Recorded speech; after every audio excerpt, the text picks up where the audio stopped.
Hey guys, welcome back to a new episode in the Adobe Series, Photoshop episode 4, and we're gonna look at the patch and stamp tool today. I hope you will enjoy this episode.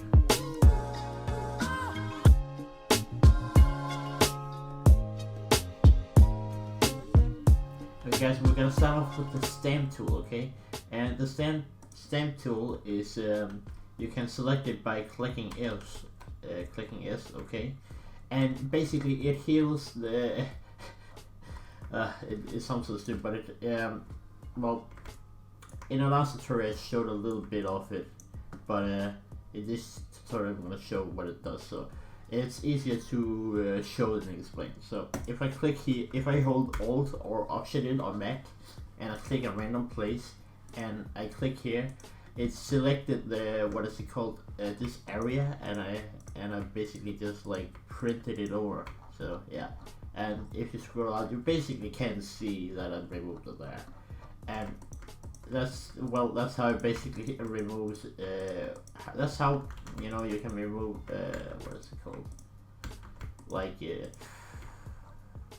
bumps and like, for example, this, or yeah. Sorry, but I can't remember the words on English all the time.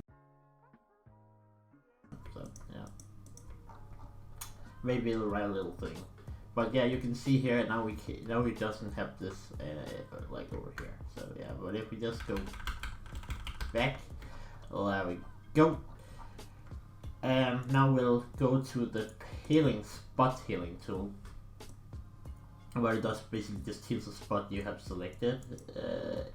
Well, you probably can see it from here, but if we have like a big one, there we go. Yeah, you can see it blended in his hair and shit with, yeah. Well, yeah, now you know what that does. So yeah, there we go. And then I'm gonna select the healing brush tool. The healing brush tool is basically just like the stamp tool. So yeah, if we just click Alt, click here, yeah, it's basically just the same. So yeah, but we don't want that. There we go.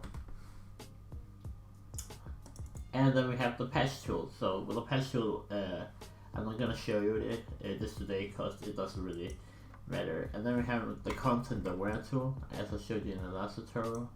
It blends in with the area basically. So yeah, and well, you can see here we took this part out.